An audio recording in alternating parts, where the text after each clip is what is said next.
سلام رفیقا، دکتر ریدراپ هم اومدم آموزش وید رو براتون بذارم. از اولش استارت میکنیم که همه چیشو با جزئیات بهتون توضیح بدم. اول اینکه این ایدراپ یه خورده رو وی پی ان حساسه، یعنی نت خوب میخواد که این وی پی ان آخریه مال روسیه است، اونم فرستادم، اونم خوبه.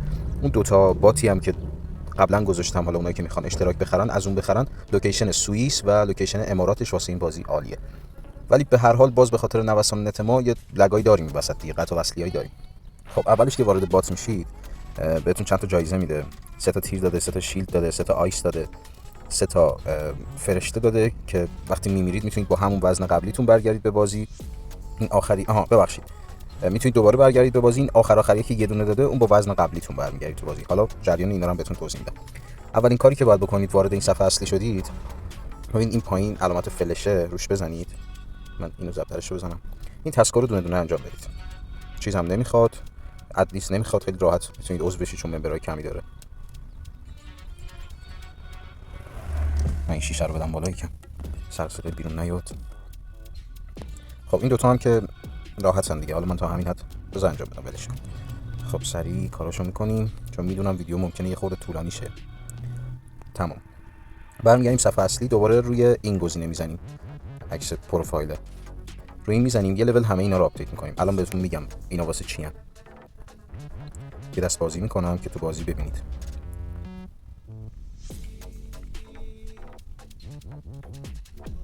کلا هر چی پوینت جمع میکنید سعی کنید آپدیت کنید تا لول 50 مکسشون که نسبت به لولتون میره بالا، یعنی آزاد میشه واسهتون.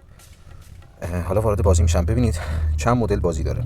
این تایمش یه ذره باگ داره که پیشنهادش نمیکنم. فرندزش باحاله، میتونید با دوستاتون بازی کنید، ولی خب غریبا هم هستن. یه لینک میده بهتون، لینک رو واسه دوستتون میفرستید میاد تو همون مپی که شما هست. یه بتل داره که توش مپ جمع میشه، یه حالت زون جمع شدن. حالا اونایی که پابجی و کال اف این چیزا بازی میکنن بیشتر میدونن. زون جمع میشه، آخرش دیگه خیلی کوچولو میشه، بالاخره باید یکی یکی بخوره دیگه. بعضی وقتا هم وزن میمونید تا آخر بازی میمونید و جایزتون رو میگیرید. اصلا مهم نیست که حتما همه رو بخورید. و اینکه یه کلاسیک داره. شما وقتی اولش میاد تو بازی تا لول 10 و 15 تون سعی کنید کلاسیک بازی کنید، چون بتل براتون نمیصرفه، پوینت خیلی کمی میده اگه حتی اولام بشید. حالا من یه دست کلاسیک میزنم. موقعی که استارت رو میزنید این چرخش گوشیتون رو خاموش کنید که به چرخ صفحه. اینجا من الان این کاراکترم تو بازی. از این کنار سمت چپ من علامت بزنم. این قسمت یه دایره دارید، هر جا انگشتتون رو بذارید سمت چپ صفحه میتونید دور تا دور اون دایره انگشتتون رو بچرخونید و حرکت کنید. بعد این دونه ریزا رو بخورید تا بزرگ بشید. بعد بگردید دنبال کاراکترهای کوچیک‌تر از خودتون و اونا رو بخورید. خیلی این بازی سخته، اینو بهتون بگم، چون ممکن از همون لحظه‌ای که وارد میشید یکی بپره بخورتون. و این کنار یه گزینه چیز دارید، چند تیکه کردن دارید، خودتون رو میتونید چند تا تیکه کنید. این حالت پنکه طوره انگار. اینو که میزنید، الان من چون وزنم خیلی کمه نمیتونم خودم رو تیکه کنم. اول تیر و شیلد و این چیزا رو بهتون توضیح بدم. ببینید این سبز تیره، این فلش جلوی منو میبینید، اون باید حتما به سمت هدف باشه تا تیرتون بشینه. اون جهتش یه ور دیگه باشه تیر به اون کاراکتری که میخواید نمیخوره. به سمت کاراکتر هدف میگیرید و تیرتون رو میزنید. الان من یه کاراکتر پیدا کنم اینجا، یه تیر بهش بزنم، تیکه تیکش کنم، احتمالاً وحشی بشه منو بخوره چون خیلی کوچولو هم تو من. همچنان دارم میگردم کسی نیست. این دومی شیلده، واسه چند ثانیه دورتون یه حاله میکشه، نه شما میتونید کسی رو بخورید نه کسی میتونه شما رو بخوره. واسه وقتایی که میزننتون یا کسی دنبالتونه میخواید ازش فرار کنید، اینو میزنید تا فاصله بگیرید و دور شید. سومی آیسه، وقتی اینو هدف بگیرید به سمت کسی و بزنید طرف یخ میزنه. همه اینا رو بازی باز بهتون نشون میدم. سرعت بازی هم انقدر تون نیست، من یه خورده سرعت ویدیو رو زیاد کردم. حالا این سیاها رو میبینید که اینجا هست. وقتی من وزنم بیشتر از اینا باشه میرم زیر اینا. خب حالا من به این یخ بزنم، دستم نرسید یه لحظه. خب یه تیر بهش میزنم الان، یه لحظه نشونمو بگیرم. این تیر تیکه تیکه شد. خب حالا میخوام یخش کنم نتونه فرار کنه، یخم نشست روش. ای وای، دوتا یخم هدر رفت. بذارید به این یکی ببینم میتونم. ای خدا، حالا ما اومدیم یه چیزی یاد بدیم. به این میزنم. ای بابا. خیلی مراقب باشید، اینا دیگه گیر نمیاد. بخواید دوباره بخرید باید استارز بدید. حالا من چون اکانتم فیکه دارم هدر میدم، طرفدار به میخند. خب این یخ زد. حالا یه تیرم بهش میزنم، تیکه تیکه هم شد.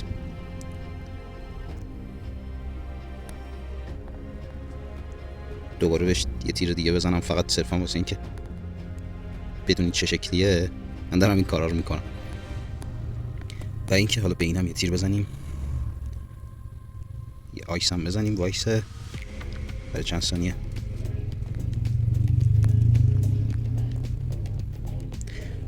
شیلدم که اینا دورتون یه شیلدم چرا نمیگیره؟ دورتون یه حاله میپیچه تا محافظت کنه ازتون. حالا یه بزرگتری اومد سراغتون که بخورتتون میتونید شیلد استفاده کنید، ولی به هر حال سعی کنید از این استفاده نکنید مگر اینکه دوست دارید بخرید. اینم واسه نصف کردن بود، من این دکمه رو زدم یادم رفت قبلش بگم. یه چیز دیگه داره، این دایره کوچولوه شما میتونید تیکه به بقیه بدید، میتونید بهش کمک کنید. مثلا اینجوری پرت میکنید طرف میاد میخوره بزرگ میشه. و اینکه حالا سیاه چالرم این تیکه‌ام به هم بچسبن، رو سیاه چالرم برم که تیکه تیکه شدنم هم ببینید دیگه. خب الان ببینید این سیاه چاله از من کوچیک‌تره، حجم من بیشتر از سیاه چاله است. وقتی کمتر باشه میرم زیرش، میتونم حتی قایم بشم. وقتی بیشتر باشه برم روش میترکم، پخش میشم، بقیه میتونن بیان منو بخورن. مثلا این دوستمون که الان یه تیکه هم منو خورد، این یکی هم منو خودش پرت میکنه. بله الان دوباره پرت میکنه خودشو، خنگه بلد نیست. بعد حالا یه موقع اشتباهی رفتید تو سیاه چاله، شیلد میتونید بزنید. حالا من زدم دستم نخورد بهش. شیلد میتونید بزنید تا بتونید از طرف فرار کنید.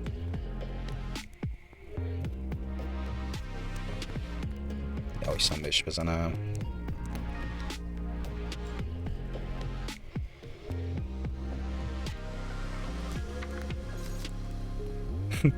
آها راستی ایموجی داد به این بغلا. ببینید روی فلشه که بزنید ایموجی ها واسهتون باز میشه.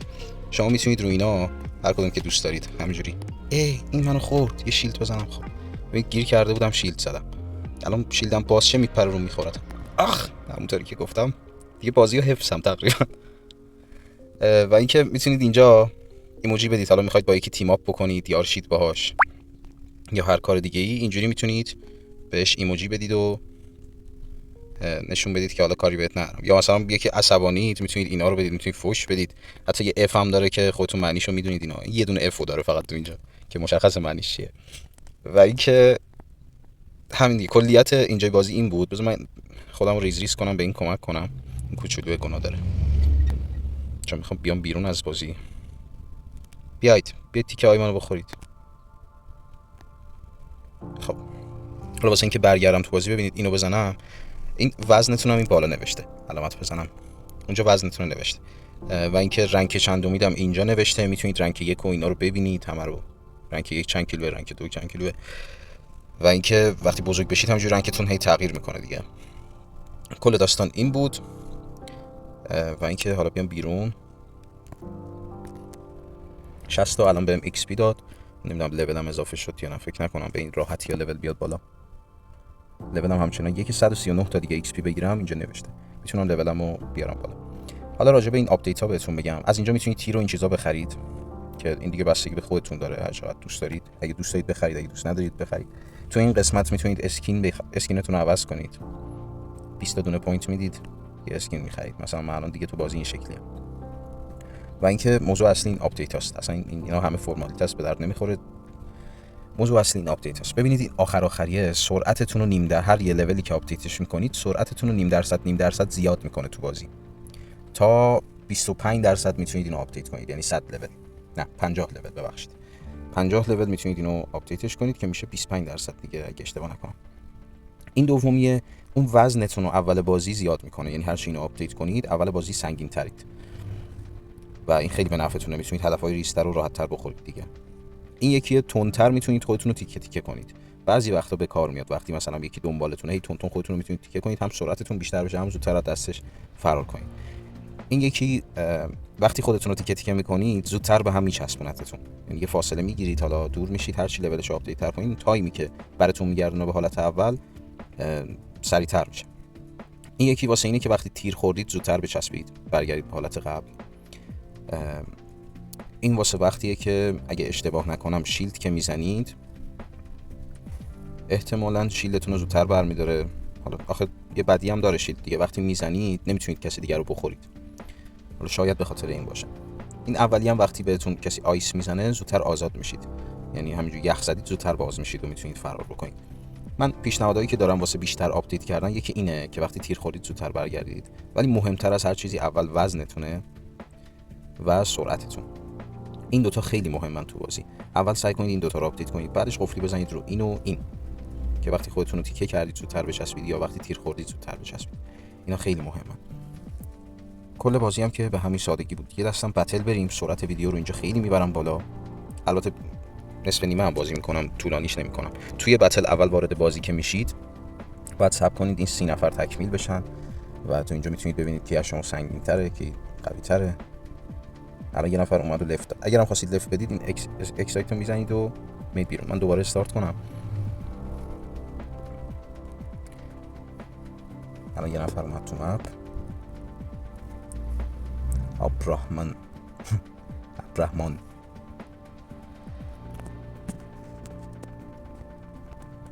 و اینکه اولش به خاطر میگم بتل بازی نکنید چون هم وزنتون کمه. ببینید الان من حالا اینجا لود نشده 105 کیلو هم تو اینجا میتونم ببینم دیگه 105 کیلو هم. نمیتونم بات های دیگر رو بخورم. این الکساندر و الیور و لوکاس و اینا که کاراکتراشون خیلی ساده است، رنگ خاصی ندارن، فقط یه اسمن، اینا اکثرا باتن. باسو نمیدونم لوکاس و دیگه خدمت شما عرض کنم باز چیزی تو بازی دیدم میگم بهتون. من سرعت ویدیو رو اینجا ببرم بالا تا اذیت نشید. این یه دست و حالا نصف و نیمه میرم فقط طرز کارشو ببینید. از این بغل میبینید مپ داره جمع میشه. وایس برسم این گوشه.